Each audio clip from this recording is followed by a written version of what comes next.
की बात करें, कपलिंग का जो रेशियो था 7:1:7 आया था, और जो रिपल्शन का रेशियो था 1:7:1 1:7:1 17:71। अब हम आपको बताने जा रहे हैं arrangement of the linked gene कैसे होते हैं। ठीक है, अब ध्यान दीजिएगा हमारी बात से। Arrangement of linked gene,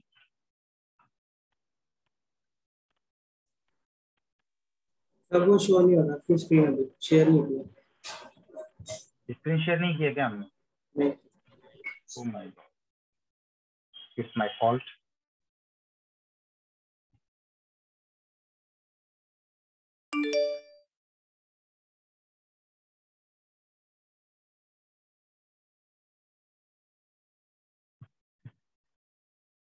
arrangement of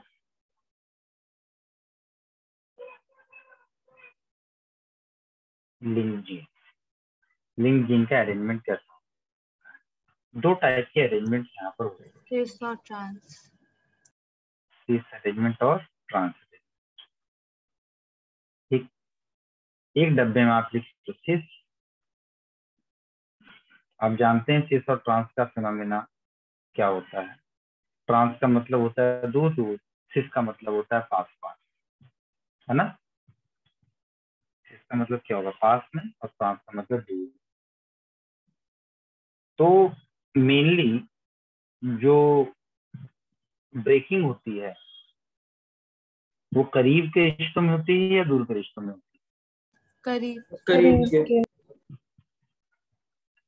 मैंने कहा ब्रेकिंग दूर के। दूर के। दूर के रिश्ते में।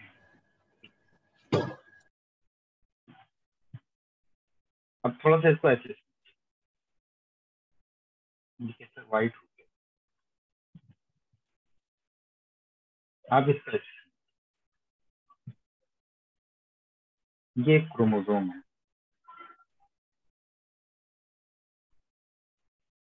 ठीक है, ये आपका क्रोमोसोम है।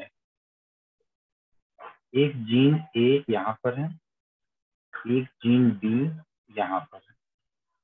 दूसरा क्रोमोसोम हमने यहाँ पर बनाया, इनमें एक जीन ए यहाँ पर है, एक जीन बी यहाँ पर है। फिर एक क्रोमोसोम और बनाया हमने, इनमें जीन ए यहाँ पर है और जीन बी यहाँ पर। चौथा क्रोमोसोम बनाया हमने, इसमें जीन ए यहाँ पर है, जीन बी यहाँ पर है। पांचवा क्रोमोसोम बनाया, जीन ए यहाँ पर है और जीन बी बिल्कुल एकदम सटा हुआ है यहाँ पर। अब आप बताओ फ्रेंडशिप किसमें सबसे ज्यादा है?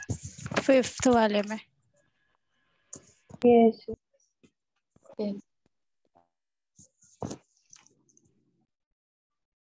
क्रोमोसोम नंबर 1, 2, 3, 4 एंड 5, है ना। सबका अरेंजमेंट सिस, अरेंजमेंट क्या है? सिस, ठीक, ट्रांस नहीं। बट यहाँ पर है कि अभी आप इतना समझिए कि इन दोनों के बीच का डिस्टेंस जो है जीन ए और जीन बी में जो डिस्टेंस है, वो डिस्टेंस फर्स्ट वाले में ज्यादा है, सेकंड वाले में कम है, थर्ड वाले में उससे कम है, फोर्थ वाले में उससे कम है, फिफ्थ वाले में सबसे कम है, ना के बराबर डिस्टेंस है ना, ना के बराबर डिस्टेंस। तो यहाँ पर जब हम लिंकेज एंड क्रॉसिंग ओवर की जब हम बात करते हैं, तो जितना ज्यादा डिस्टेंस रहेगा दो जीन के बीच में, उनके होमोलोगस क्रोमोसोम्स के साथ उनके बीच क्रॉसिंग ओवर के चांसेस उतने ही ज्यादा होंगे। डिस्टेंस दो जीन्स के बीच में जितना कम होगा, क्रॉसिंग ओवर उतना ही ज्यादा कम। मतलब more distance more crossing, less distance less crossing, no distance no crossing. इतनी बात समझ गए आप? यस अब आगे से यहाँ पर अरेंजमेंट ऑफ जीन्स की बात नहीं कर रहे, तो एक मिनट रुकना बेटा, recording, yes recording event pro. एक क्रोमोसोम आपका ये है, एक ये क्रोमोसोम है, बस ऐसे समझते हुए चलिए। जेनेटिक्स के प्रॉब्लम थोड़े से टफ होते हैं, बट कोई नहीं, उसको हम आसान बनाएंगे आपके। ये क्रोमोसोम। अब इनमें जो जीन्स हैं, एक जीन यहाँ पर है, एक जीन यहाँ पर है जीन ए, एक जीन यहाँ पर है जीन डी, एक जीन यहाँ पर है स्मॉल ए, और ये है आपका स्मॉल बी। ये जीन आपका है कैपिटल ए जीन है, यहाँ पर आपका है कैपिटल बी जीन, यहाँ पर आपका स्मॉल ए जीन है, और यहाँ पर आपका स्मॉल बी जीन है। ये अरेंजमेंट आपको समझ में आया है? आप थोड़ा सा गौर करिए कि ये सिंगल क्रोमोसोम पर जीन ए और जीन बी एक ही क्रोमोसोम पर हैं, जो डोमिनेंट वाले हैं। Dominant gene A and dominant gene D both are located on the different chromosome. एक क्रोमोसोम इस पर है, दूसरे क्रोमोसोम इस वाले पर बी वाला जीन है ये। तो यहाँ पर ये जो अरेंजमेंट होता है, अगर डोमिनेंट जीन एक ही क्रोमोसोम पर है तब वो अरेंजमेंट आपका फिक्स होता है। अगर डोमिनेंट जीन आपके डिफरेंट डिफरेंट क्रोमोसोम्स पर हैं तब हम उसको ट्रांस अरेंजमेंट कहते हैं। ठीक है, तो ये आप हमारे साथ बनाते हुए चलिए। इसमें ऐसे लिख सकते हैं कि when dominant allele of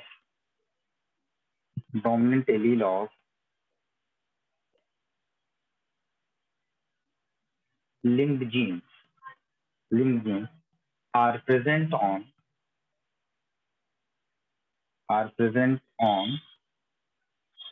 same chromosome,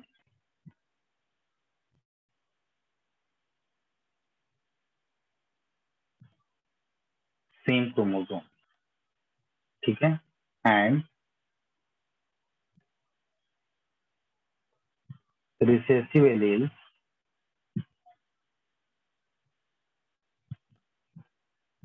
are present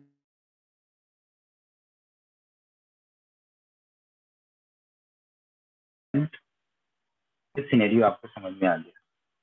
ठीक है, और ये स्टेज जो होती है आप लिख सकते हैं कि in this arrangement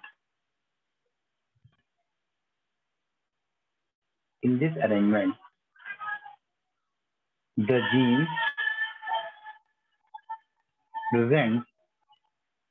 genes present in coupling stage,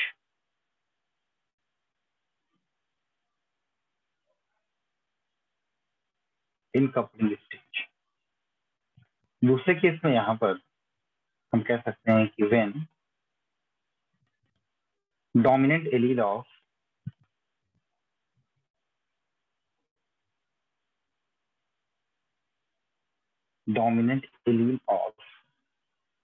one gene and recessive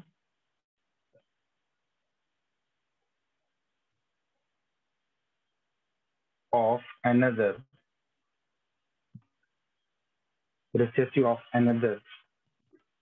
gene present on same chromosome,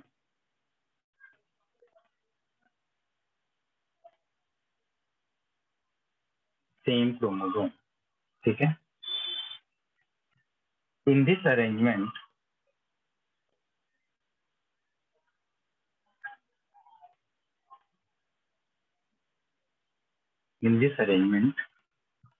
genes are present in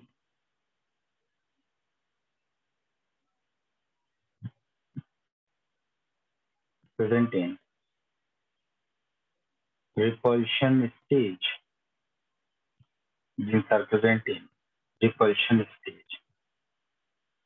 I hope this is absolutely clear. Yes, sir. Yes, clear.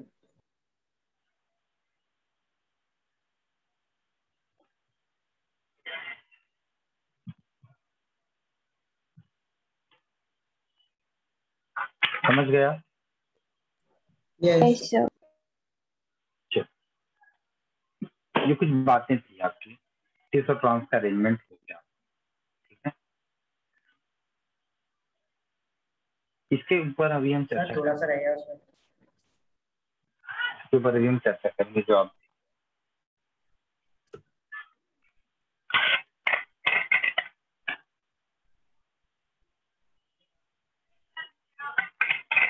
Yes sir.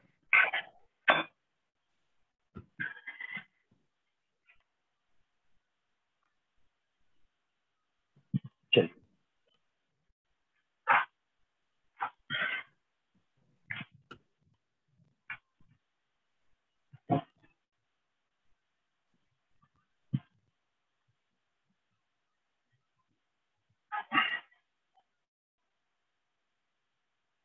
यहाँ पर point लिखेंगे हम लोग।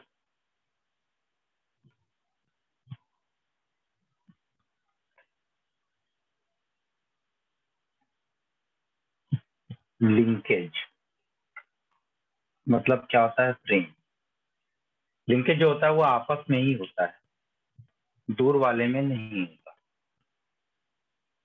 Linkage का दुश्मन कौन है?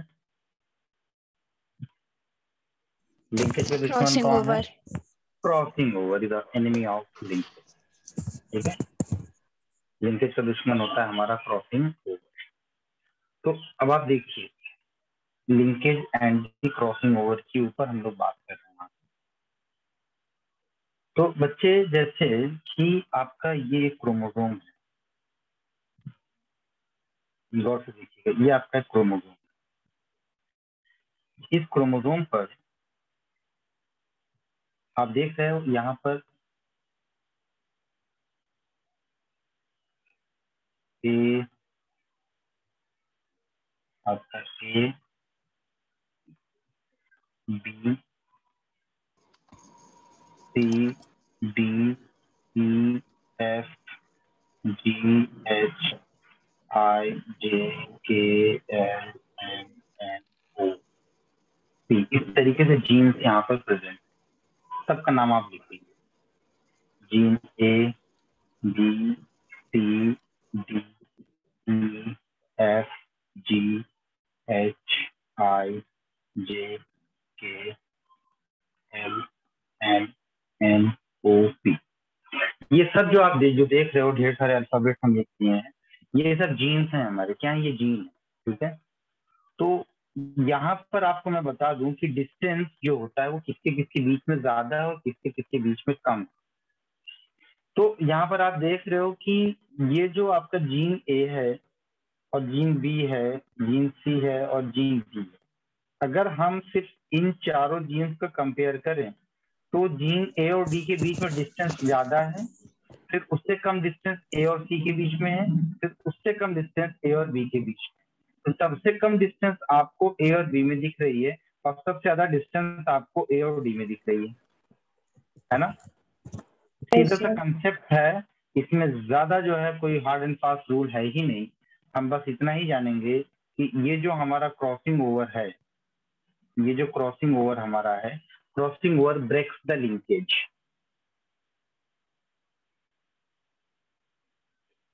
Crossing over breaks the linkage. Crossing over breaks the linkage, ठीक है।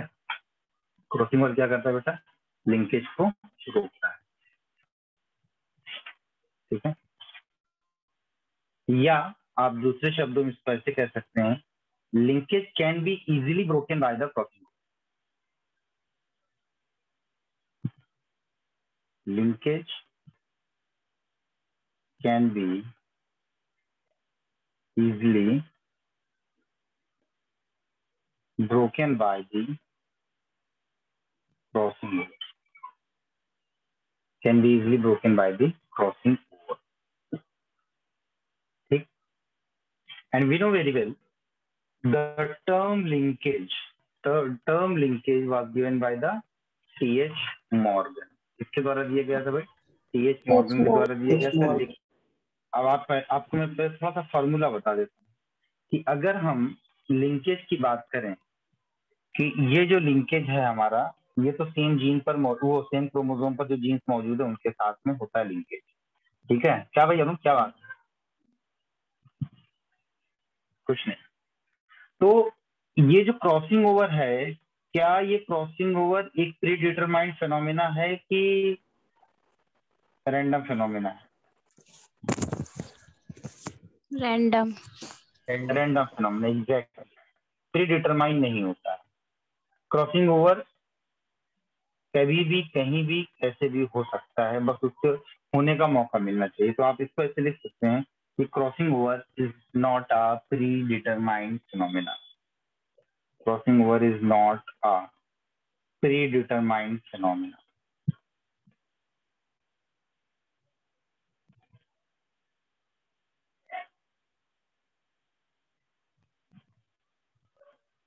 Is not a predetermined phenomenon. We can easily see the formulae of linkage. Linkage is inversely proportional to distance between genes. It means more the distance, less will be the linkage. Less distance, then more will be the linkage. Is it fine? Yes, sir. Yes, sir. Tell this is correct.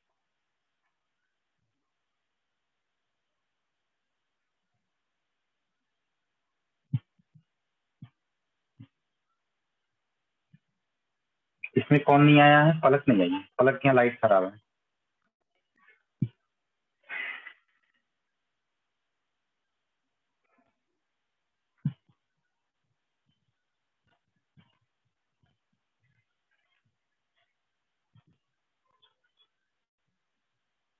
चल, इसका मतलब हम इसको दूसरे शब्दों में कह सकते हैं कि जो हमारा क्रॉसिंग ओवर है ये डायरेक्टली प्रोपोर्शनल है किसके? Distance between the gene.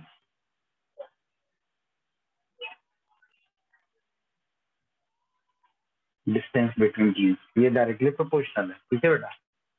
तो एक जनरल फार्मूला क्या निकल जाएगा? लिंकेज को हमने एल से डिनोट किया है। L is inversely proportional to 1 upon crossing over is directly proportional to 1 upon distance between the gene.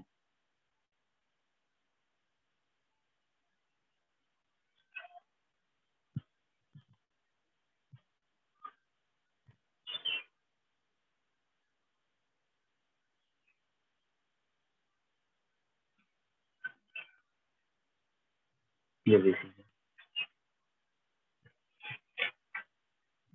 कहानी समझ में आई? Yes, sir. Yes, sir. अब आप देखिए ये वाला डायग्राम। यहाँ पर जो जीन है, यहाँ पर जो जीन आपको दिख रहा है, आप जीन देखिए कहाँ पर प्रेजेंट है। एक की लोकाई ये है और एक का लोकाई ये, मतलब लोकस। एक का लोकस ये है, एक का लोकस ये। सबके लोकस आप देख लीजिए कहाँ कहाँ पर है। तो यहाँ पर जो डिस्टेंस है वो ज्यादा है। डिस्टेंस ज्यादा होने की वजह से जो क्रॉसिंग ओवर का चांसेस है वो भी ज्यादा होगा।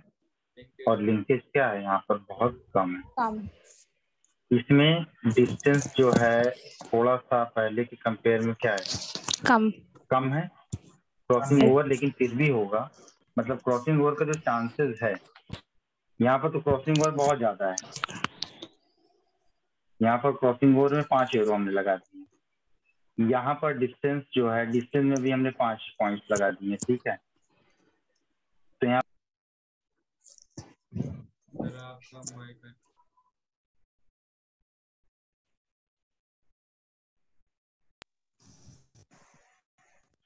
ठीक है, तो यहाँ पर क्रॉसिंग ओवर देखिए कितना हो जाएगा। मतलब हम क्रॉसिंग ओवर यहाँ पर 4 पॉइंट कर देते हैं। 4 पॉइंट। ये क्रॉसिंग ओवर कितना हो गया? 4 पॉइंट का हो गया, 3 पॉइंट का हो गया। ठीक है? इसका मतलब ये है कि जैसे जैसे डिस्टेंस कम होता जा रहा है वैसे वैसे क्रॉसिंग ओवर क्या हो रहा है बेटा? कम होता जा रहा है। लिंकेज का फिनोमिना बढ़ रहा है। लिंकेज का फिनोमिना बढ़ रहा है ना भाई? यहाँ से 1 से 5वें तक आप आओगे तो डिस्टेंस कम हो रहा है तो लिंकेज बढ़ रहा है। तो क्रॉसिंग ओवर भी कम हो रहा है। यानी यहाँ पर ये वाली जो सिचुएशन आपको दिख रही है, इस वाले सिचुएशन में लिंकेज जो होगा वो बहुत ज्यादा है, क्रॉसिंग ओवर है ही नहीं। क्रॉसिंग ओवर बिल्कुल नेग्लिजिबल है। अब अगर क्रॉसिंग ओवर की बात करेंगे तो क्रॉसिंग ओवर यहाँ से भी हो सकता है, यहाँ से भी हो सकता है, क्रॉसिंग ओवर यहाँ से भी हो सकता है इस वाले सेगमेंट के साथ या इस वाले सेगमेंट के साथ, क्रॉसिंग ओवर इसके साथ भी हो सकता है। मतलब कुल मिला के कहने का ये है कि बीच में रत्ती बराबर भी डिस्टेंस अगर है, थोड़ा सा भी डिस्टेंस अगर है, तो क्रॉसिंग ओवर के चांसेस हैं।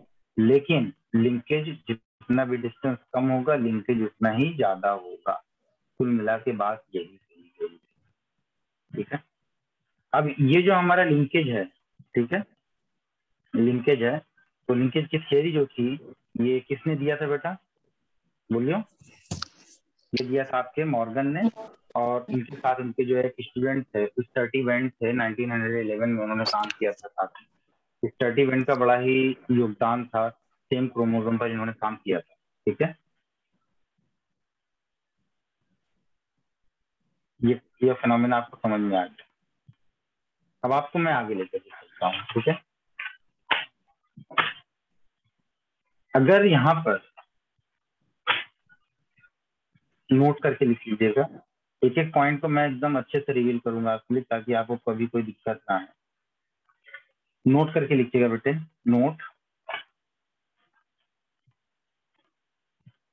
नोट करके लिखिएगा। नोट में क्या होगा कि मैक्सिमम क्रॉसिंग ओवर फ्रीक्वेंसी जितनी होती है वो 50%। कितनी होती है? 50%। क्रॉसिंग ओवर कितनी होती है बेटा? 50% होती है। 50% से ज्यादा क्रॉसिंग ओवर नहीं। अगर आप बोलोगे 60% हो गया, तो 60% अगर आप करोगे तो वो तो लिंकेज में आ जाएगा। Crossing over maximum to maximum 50%। ठीक है, तो आप यहाँ पर लिख लीजिएगा मैक्सिमम क्रॉसिंग ओवर फ्रीक्वेंसी।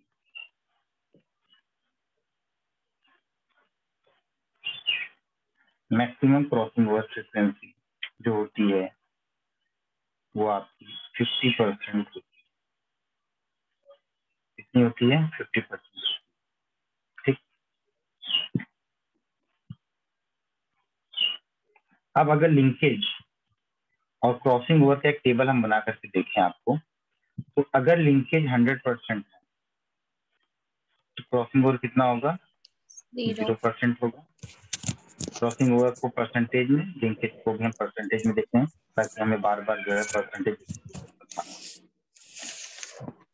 अब अगर क्रॉसिंग लिंकेज आपका 90% है तो क्रॉसिंग ओवर आपका 10% होगा। इसी तरीके से अगर ये 80 है तो ये कितना हो जाएगा बेटा? ये 20 हो जाएगा। ठीक है, उसके बाद अगर ये आपका कितना हो गया बेटा?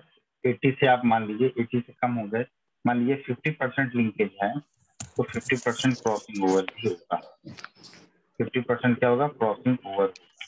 लेकिन अगर मान लो कि 40% लिंकेज है सर होता ही नहीं तब भी आपका क्रॉसिंग ओवर कितना होगा?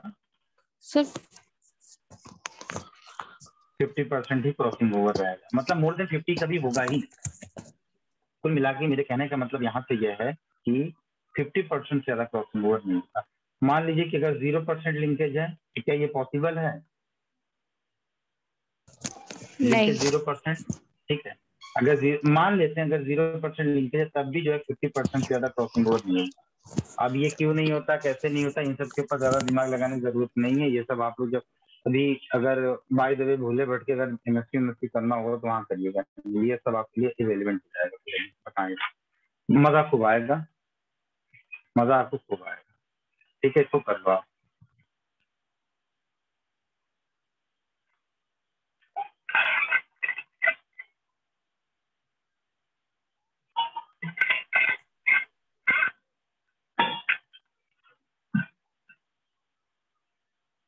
हो गया? Yes sir. Yes, sir. चल, now we are going to talk about the types of linkage.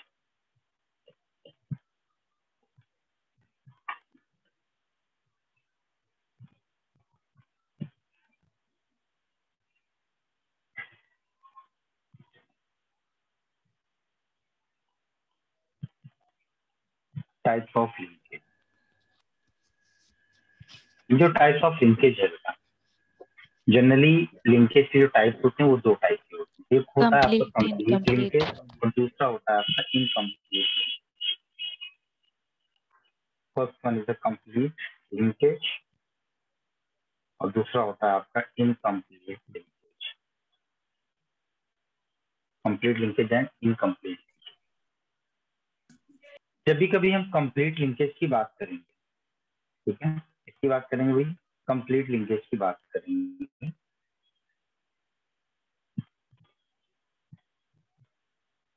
Complete linkage हमेशा शो करेगा parental combination, show always parental combination, parental combination show, ठीक है। जनरली यहाँ पर जो क्रॉसिंग ओवर है वो एब्सेंट होगी, ठीक है। दूसरा, distance between linked genes very less. क्या होगा? बहुत ही कम होगा। And this is very rare in nature.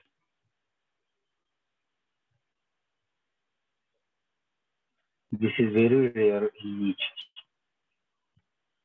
ठीक है। बहुत ही रेयर होता है इसका जो है नेचर में होना, ठीक है।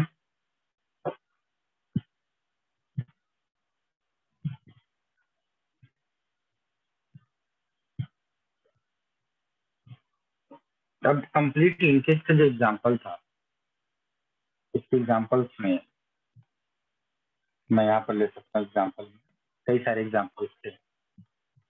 यहाँ पर आपका एग्जांपल है ड्रोसोफिला का grey body and normal wing. Grey body और नॉर्मल विंग, ये ड्रोसोफिला मिनरलोगैस्टर का था।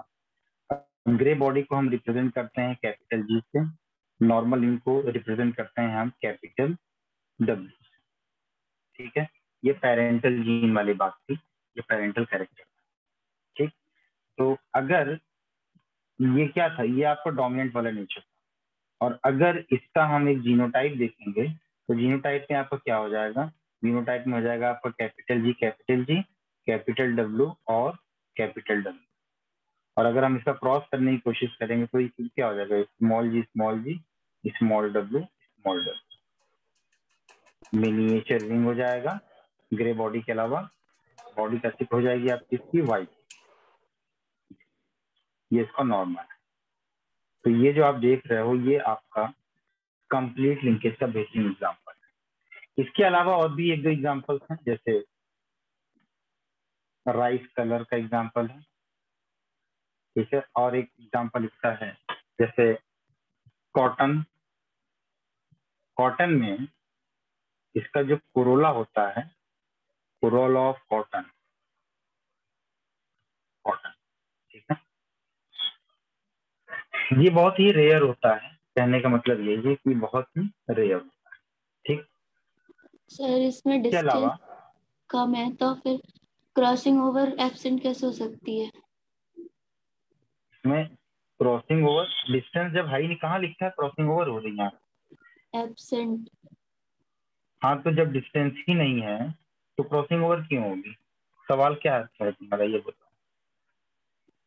सर सवाल ये है कि अगर मतलब पास पास है, डिस्टेंस बिल्कुल कम है तो फिर क्रॉसिंग ओवर तो होनी चाहिए ना, लेकिन absent- नेग्लिजिबल कहा जा रहा है ना, नेग्लिजिबल कहा जा रहा है ना यहाँ पे, इसीलिए नेग्लिजिबल को हमने एब्सेंट मान लिया है।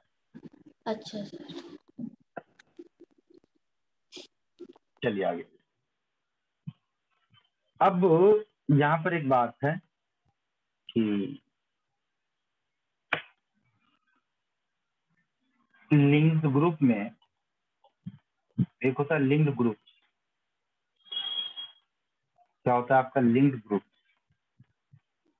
लिंक ग्रुप या लिंकेज ग्रुप आपके लिए ज्यादा बेहतर है। लिंकेज ग्रुप, लिंकेज ग्रुप जो होता है वो बराबर होता है किसके, मालूम है? नंबर ऑफ क्रोमोसोम्स के, नंबर ऑफ क्रोमोसोम्स के which is present in one set. One set का मतलब होता है हैप्लॉइड। वन सेट का मतलब क्या होता है? हैप्लॉइड। जैसे हम बात करें अगर ह्यूमन बींग्स की, तो ह्यूमन बींग्स के अंदर हम जानते हैं 46 क्रोमोसोम्स होते हैं, मतलब ये डिप्लॉइड होता है 2n। तो वन सेट में कितना होता है? वन सेट में नंबर ऑफ क्रोमोसोम क्या हो जाएगा? n is equal to 23। ये जो n इज इक्वल टू 23 दिख रहा है आपको, ठीक है, ये जो n इज इक्वल टू 23 दिख रहा है, यही है आपका लिंकेज ग्रुप, ठीक है। तो फिर हम यहाँ पर लिखेंगे लिंकेज ग्रुप की बात, तो आपका ये जो लिंकेज ग्रुप है वो हो जाएगा n के बराबर, और n की वैल्यू कितनी है? 20, ठीक है। ये आपकी 23, ठीक। उसके बाद जिस पर काम किया था इन्होंने वो था आपका ड्रोसोफिला, ड्रोसोफिला मेलानोगैस्टर, ड्रोसोफिला मेलानोगैस्टर। ये जो ड्रोसोफिला मेलानोगैस्टर है, ठीक है, इसमें जो नंबर ऑफ क्रोमोसोम्स होते हैं डिप्लॉयड स्टेज में 2n is equal to 4 pair. 4 pair का मतलब होता है 8। 4 पेयर का मतलब क्या होता है? 8, ठीक। और n इज इक्वल टू कितना हो जाएगा बेटा? n इज इक्वल टू हो जाएगा 4। इसलिए यहाँ पर लिंकेज ग्रुप की अगर संख्या हम आपसे बताएंगे तो the number of linkage group will be 4 which will be equal to the haploid set of chromosome, haploid set of chromosome, ठीक है, haploid set of chromosome। ये बात आपको समझ।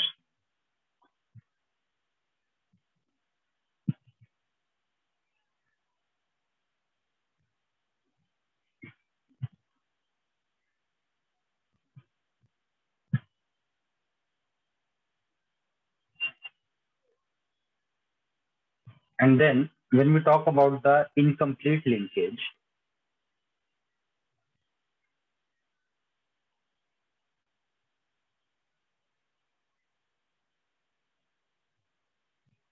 की बात करेंगे बेटा, इनकम्प्लीट लिंकेज की बात करेंगे, तो यहाँ पर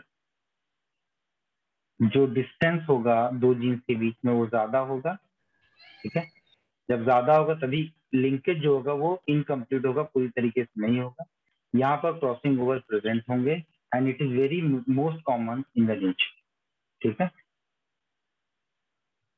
यहाँ पर आप लिख सकते हैं कि जो डिस्टेंस बिटवीन जीन्स मोर होगा, यहाँ पर क्रॉसिंग ओवर जो होगा बेटा वो प्रेजेंट होगा, ठीक है। ये जो है कॉमन है, ये तमाम बातें, ठीक है, ये तमाम बात। सिर्फ दो बच्चों ने कैमरा ऑन कर रखा है, कहाँ गए बाकी? सर मैंने आप मेरे को ना आपकी आवाज भी बहुत कट रही है इसलिए मैंने ऑफ किया हुआ है। अच्छा, देखो इधर इनकम्प्लीट लिंकेज की बात हो गई, समझ गए। अब हम बात करने जा रहे हैं बेटा किसकी? जीन मैच की बात करने जा रहे हैं, किसकी? Gene match. इतना बहुत ज्यादा वाइड नहीं दिया हुआ एनसीईआरटी में, बट यहाँ से सवाल थोड़ा सा ट्रिकी पूछता है। बहुत ज्यादा परेशान मत होना, क्योंकि अलग अलग मॉड्यूल में बहुत सारे वाहियात वाहियात सवाल दिए हुए हैं, ऐसे ऐसे सवाल दिए हैं कि आपका दिमाग घनचक्कर हो जाएगा, ठीक है। उससे बहुत परेशान होने की जरूरत नहीं है। एज पर योर एनसीईआरटी जिसमें आपकी रिक्वायरमेंट होगी, मैं उन्हीं हिसाब के सवाल आपको सैटरडे को करवा दूंगा, सैटरडे या फ्राइडे टाइम मिलेगा, ठीक है। तो जीन मैप या इसी को हम बोलते हैं जेनेटिक मैप, या इसी को बोलते हैं आप लिंकेज मैप या क्रोमोसोमल मैपिंग। लिंकेज मैप या इसको हम बोलते हैं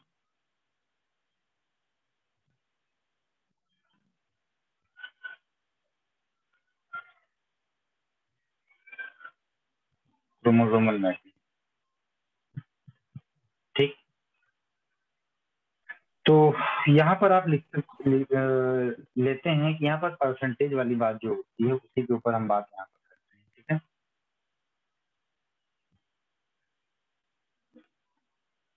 तो यहाँ पर सेम क्रोमोसोम लिया गया था, क्रोमोसोम यहाँ पर सेम लिया गया था, और ये काम किसने किया था? स्टर्टीवेंट ने किया, एल्फर।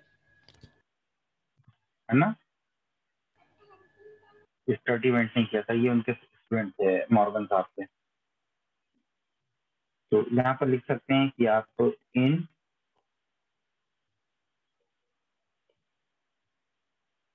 जेनेटिक मैप, क्या होता है genetic map? In genetic map genes are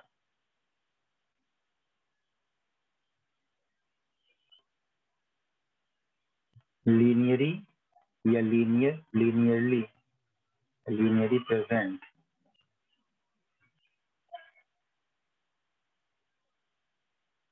according to distance और परसेंटेज रिकॉम्बिनेशन,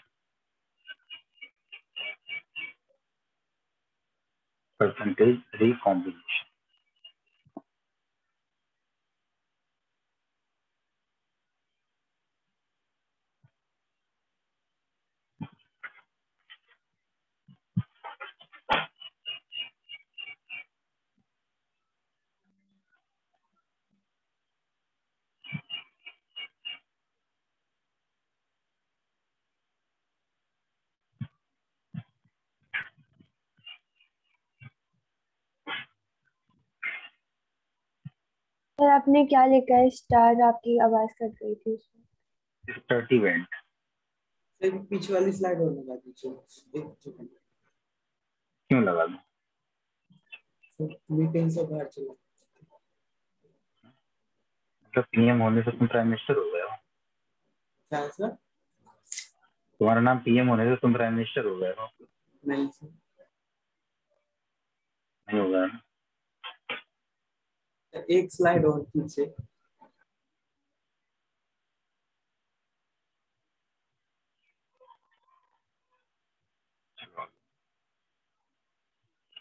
देखिए बेटा, जैसे अगर हम बात करेंगे रिकॉम्बिनेशन परसेंटेज की,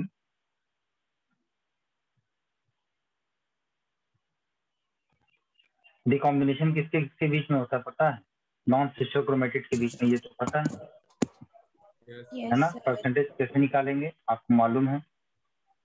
रिकॉम्बिनेट, नंबर ऑफ रिकॉम्बिनेट कितने बने हैं? 1 to टोटल 10 into 100। इंटू 100, ये परसेंटेज निकल आता है, ठीक है। जनरली हम मानते हैं कि जैसे रिकॉम्बिनेंट जो फ्रीक्वेंसी होती है उसको हम मान लेते हैं कि ये 10%, ठीक है। और दूसरा जो मैप यूनिट है, कौन सी आपका मैप यूनिट है, इसको हम मानते हैं 10 मैप यूनिट। कितनी है? 10 मैप यूनिट। 10 मैप यूनिट, जो 10 मैप यूनिट है ये दिखाता है किसको? डिस्टेंस को रिप्रेजेंट, ये डिस्टेंस को रिप्रेजेंट करता है, ठीक है। और मैप यूनिट को हम किसमें मेजर करते हैं बेटा? सेंटीमॉर्गन, सेंटीमॉर्गन में रिप्रेजेंट करते हैं। अब जैसे फॉर एग्जांपल हम यहाँ पर आपको लेते हैं कि जीन ए और जीन बी के बीच में जो रिकॉम्बिनेशन फ्रीक्वेंसी है, ठीक है, जो आपकी रिकॉम्बिनेशन फ्रीक्वेंसी है वो फ्रीक्वेंसी है कितनी? 20%।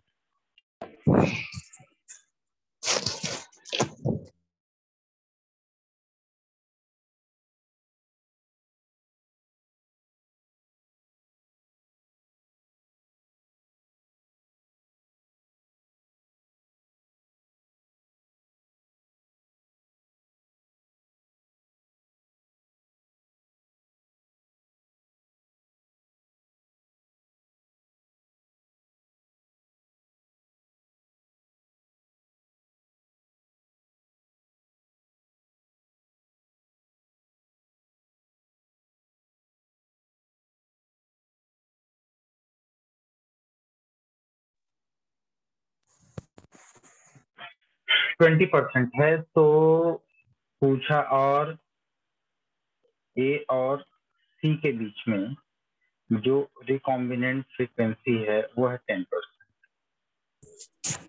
ठीक है, वो कितनी है? 10%। अब आपसे पूछेगा कि अरेंजमेंट ऑफ जीन बताइए।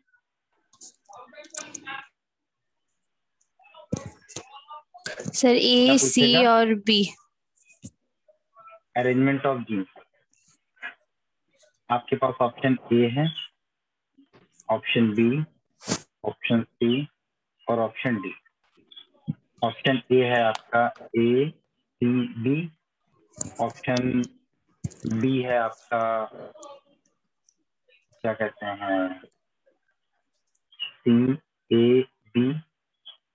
ठीक है, ये ऑप्शन है। और फिर है आपका ऑप्शन सी, आपका है बोथ। और ऑप्शन डी है कि can not be decide. Sir A. Sir A C B. हाँ, A. C B. How many students are agree with Dhananjay and Suhani?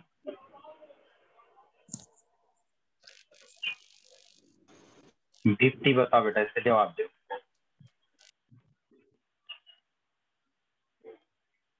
सुहानी जवाब दो इसका, कौन सा आंसर सही है?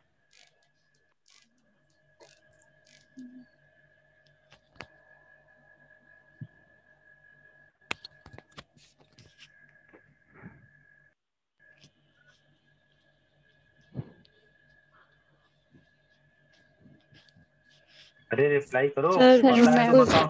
सर मेरे को इसका आंसर नहीं पता। क्वेश्चन ऐसे बनेंगे, आप जवाब दीजिए। सबसे पहले तो आपको एक सेम क्रोमोसोम लेना पड़ेगा कि भाई हम जो जीन मैपिंग की बात करते हैं हम सेम क्रोमोसोम पर बात करते हैं। ये आपका एक सेम क्रोमोसोम है। ठीक है, इस क्रोमोसोम के ऊपर आपको दिखाना यह है कि ए और बी के बीच में जो रिकॉम्बिनेंट फ्रीक्वेंसी है वो कितनी है? 20%। मतलब हम मान लेते हैं कि जैसे जीन ए यहाँ पर है, यहाँ पर आपका जीन ए है और यहाँ पर आपका जीन बी है, और इन दोनों के बीच का जो रिकॉम्बिनेंट फ्रीक्वेंसी है वो कितनी है? 20% है। इतना फाइन हो गया। अब आपसे पूछ रहा है कि ए और सी के बीच में जो रिकॉम्बिनेंट फ्रीक्वेंसी है वो 10%। कितनी है? 10%। अब 10% तो कहीं यहाँ बीच में आएगा,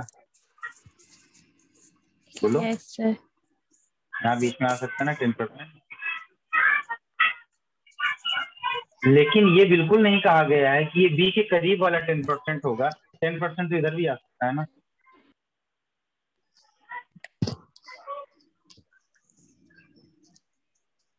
नहीं समझ में आई बात? हाँ सर सही कह रहे आ गई सर। नहीं सर, नहीं समझ आए। सर सी होगा फिर आंसर। अब सर देखो मेरा कह भी। रहे हैं ए और बी के बीच का जो रिकॉम्बिनेंट फ्रीक्वेंसी है वो है 20%, और ए और सी के बीच में दिया हुआ है कि रिकॉम्बिनेंट फ्रीक्वेंसी जो है वो 10% है। तो आपसे पूछ रहा है कि अरेंजमेंट ऑफ जीन क्या होगा? ए सी बी होगा, सी ए बी होगा, या दोनों होगा, या कैन नॉट बी डिसाइडेड। इस पर डिसाइड नहीं किया जा सकता क्या होगा। सी। सी। तो हाँ, अब सी आंसर दे दिया आपने, बहुत अच्छा किया। आपने कहा कि ए और बी के बीच में ये 20% है इसके रिकॉम्बिनेंट फ्रीक्वेंसी, तो सी यहाँ भी आ सकता है कि नहीं? ए और बी के बीच में इसका जो हाफ होगा वो 10% यहाँ पर होगा, तो हम कह सकते हैं ए और ए सी बी ये जीन बन सकता है सीक्वेंस। लेकिन ये कहीं नहीं कहा गया है क्वेश्चन में कि जो 10% ए और सी के बीच में जो डिस्टेंस है वो बी के करीब वाले में है। वो इसके इस साइड में भी तो हो सकता है। हाँ सर। तो 10% आपका इधर भी तो हो सकता है। तो आपका जो बनेगा सी यहाँ भी हो सकता है, सी यहाँ भी हो सकता है। तो जो अरेंजमेंट ऑफ जीन है वो आपका एक तो ये वाला हो सकता है सी ए और बी, या आपका अरेंजमेंट क्या हो सकता है आप देखिए, ACB। ए सी सी बी, या अरेंजमेंट आपका क्या हो सकता है बी सी ए। यस सर, BACB हो सकता है नहीं, बी ए सी नहीं होगा। सर, जैसे सर हो CAB जाएगा है ना। वैसे BACB हो जाएगा। बी सी ए। BACB। ठीक है ना। तो ये चीज क्लियर हुई कि नहीं हुई? तो ये जो सी यस। वाली बात यहाँ पर कही गई थी, वो 10% ए और सी के बीच में डिस्टेंस है, तो ये ए और बी के बीच में भी आ सकता है और ये ए से पहले भी आ सकता है, तो ये बोथ ऑप्शंस आपके करेक्ट होंगे। समझे? यस समझ सर। गए। यस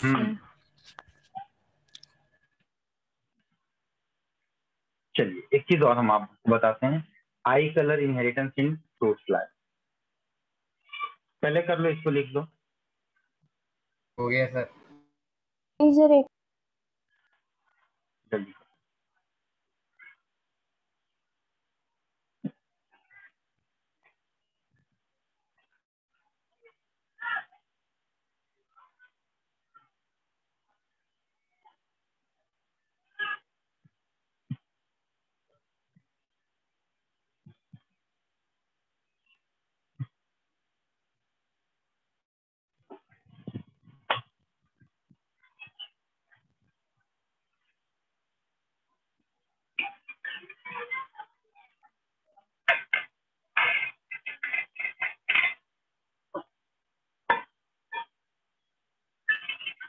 सर बुक में एक पैरा दिया है, कॉन्सेप्ट ऑफ डोमिनेंस को एक्सप्लेन किया हुआ है उसमें।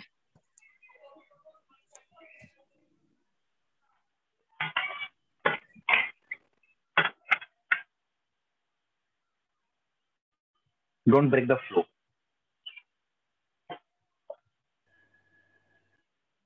आगे लेके चलता हूं मैं आपको।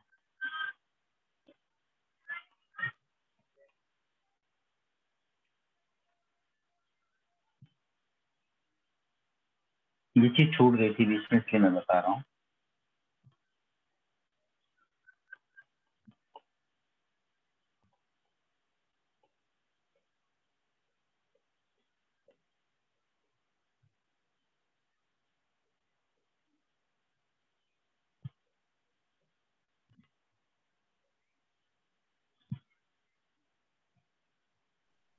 Sir I fruit. Colour inheritance in fruit fly.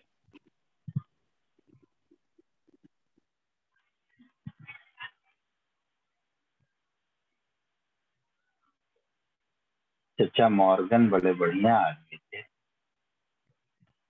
समझे? मॉर्गन चचा, मॉर्गन चचा बड़े बढ़िया आदमी, मेरा नहीं ये कह रहा हूँ। सर मेंडल तक ही ठीक है। मेंडल की बात मत करो, मेंडल तो पिता थे।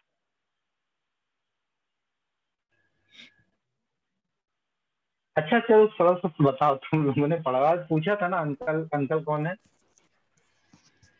आपको पता है? क्या फादर सर? ऑफ होता है, मदर ऑफ होता है, अंकल ऑफ मदर ऑफ नहीं होता, अंकल ऑफ होता है। नहीं। हाँ, सच बता रहे, जो बता देगा उसको अभी चॉकलेट मिलेगा तुरंत। मैं होम डिलीवरी करवा दूंगा जोमेटो से। क्या don't sir? Use the net. जैसे फादर ऑफ होता है, मदर ऑफ नहीं होता, सर लेकिन पता अंकल होता ऑफ तो है। अब तक आंसर आ जाता, पता ही नहीं है किसी को। सर एक लेकिन बार वो कोई कैसे पूछेंगे? क्वेश्चन, अंकल ऑफ होता है क्या? सर होने को हाँ कुछ भी होता सर है। आप पे 3 चॉकलेट पेंडिंग पे चल रही है मेरी। ओ हो, उस पर क्या कंपाउंड इंटरेस्ट लगेगा क्या मेरा? सर इंटरेस्ट लगना चाहिए अब। हाँ ना, अब लगने ये सही है। देखो, अच्छा चलो मैं हिंट देता हूँ, मैंने पढ़ाया है यार, मुझे पढ़ाया है इसीलिए मैं पूछ रहा हूँ। अंकल ऑफ एम्फीबिया कौन है?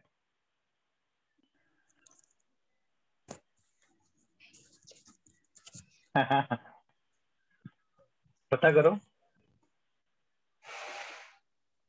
सर हमारी क्लास में नहीं पढ़ाया। अरे सब पढ़ाया है, जाके रिकॉर्डिंग देख लो अगर है। अंकल ऑफ एम्फीबिया कौन है?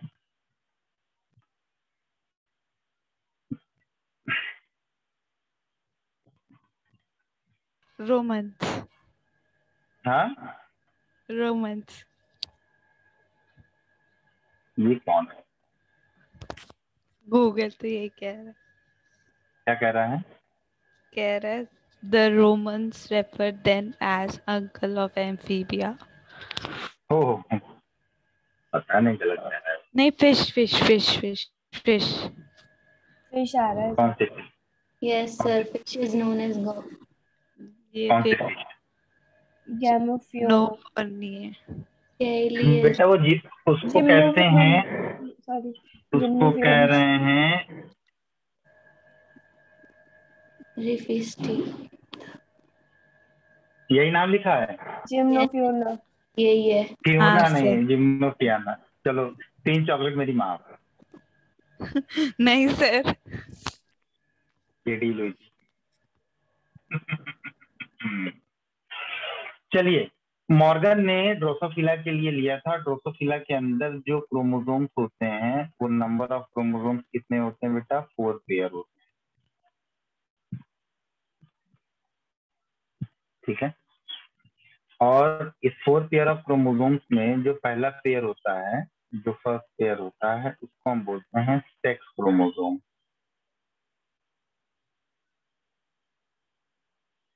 ठीक।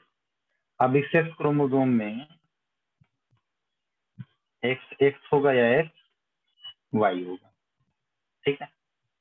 क्या होगा? एक्स एक्स होगा या एक्स वाई होगा। एक्स के लिए जो क्रोमोसोम का शेप है वो ऐसे होता है, सीधा सीधा सा बना। ये एक्स क्रोमोसोम है,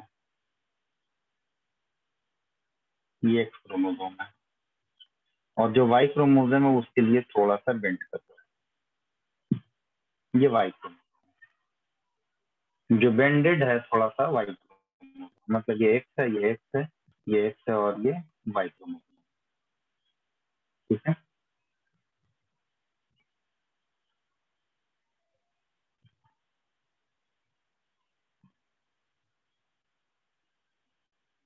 जनरली जो तक अब तक हम लोग अब्रीविएशन पढ़ते हैं, जैसे टॉल के लिए कैपिटल टी और डॉर्क के लिए स्मॉल टी देते हैं, तो वैसे ही ड्रोसोफिला में हमने 2 कैरेक्टर लिया। एक एक ट्रेट लिया। वो ट्रेट था आपका आई कलर। क्या लिया बेटा? आई कलर। ये जो आई कलर था, ड्रोसोफिला के अंदर 2 कलर पाया गया, रेड और व्हाइट। रेड कलर और व्हाइट कलर, मतलब ये रेड आई और आपकी व्हाइट आई। तो जनरली अगर आप मेंडल वाला रूल फॉलो करेंगे तो आप क्या लिख दोगे? रेड आई के लिए आर लिख दोगे, व्हाइट आई के लिए स्मॉल आर लिख दोगे, है ना? बट ऐसा नहीं, बट ऐसा नहीं। क्या लिखा गया? रेड आई के लिए कैपिटल डब्ल्यू लिखा गया और व्हाइट स्मॉल आई के लिए डब्ल्यू। स्मॉल डब्ल्यू लिखा गया। ऐसा इसलिए क्योंकि स्मॉल डब्ल्यू जो था एक म्यूटेंट वैरायटी, पेरेंटल वैरायटी नहीं है ये। कैसी वैरायटी थी? ये म्यूटेंट वैरायटी थी। म्यूटेंट। ठीक है। ये व्हाइट आई जो थी ये आपकी म्यूटेंट वैरायटी थी, इसलिए एब्रीवेशन के तौर पर हमने स्मॉल डब्ल्यू को चूज किया। ठीक। अगर हम बोलेंगे कि वाइट आइड मेल, अगर अगर हमने ये वर्ड लिखा है तो इसका हम जीनोटाइप कैसे लिखें? व्हाइट आई के लिए हमने क्या करना है? एक एक्स ऐसे बनाना है और इस एक्स के अंदर क्या लिख देना? Small W. मतलब ये क्या हो गया आपका? Small W. और वाई के लिए ये किसको रिप्रेजेंट कर रहा है? बोलो। व्हाइट आइड मेल को। White eyed. हाँ, ये व्हाइट आइड मेल को रिप्रेजेंट कर रहा है इस तरीके से। ठीक। अब हम इनका करवाते हैं इनहेरिटेंस। लिख लिया इसको? पहले बताओ।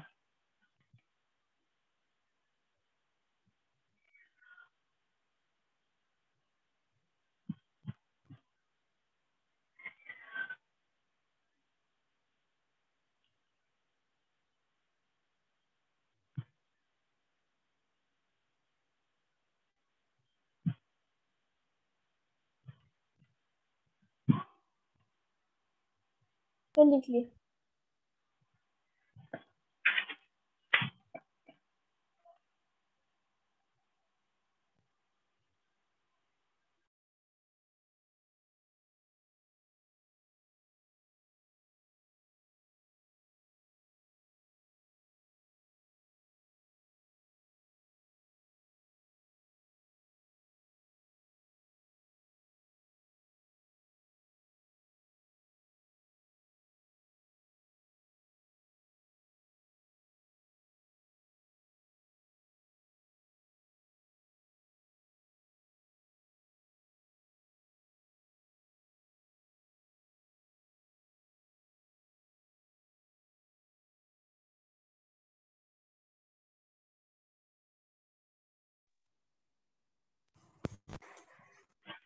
देखो भाई, हमने लिया यहाँ पे वाइट आइड मेल,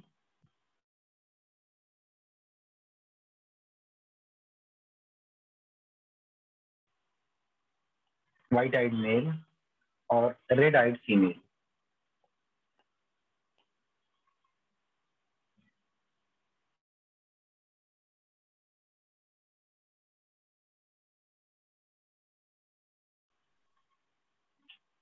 अभी आपको क्या करना है, ये आपको इसका बनाना है F1 प्रोजेनी,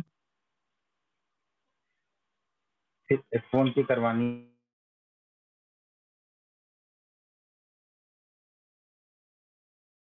है आपको सेल्फी F2, और आप हमें बताएंगे कि क्रिस क्रॉस इनहेरिटेंस क्या होता है।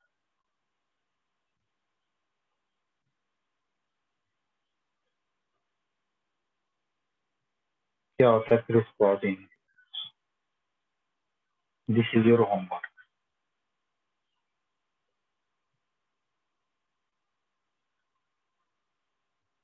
ये आपका होमवर्क, ओके सर। काम इतना हो जाएगा। Yes sir. सही। Yes sir. ये काम आप करके शाम को 8 बजे तक, या रात को 8 बजे तक या 9 बजे तक आप करके हमें बता दें। सर सुबह की क्लास का होमवर्क समझ नहीं आया, वो 4 चीज दी थी। सुबह की क्लास 8। हाँ, ओके बेटा, बाय। हमने तो होमवर्क पूछा था।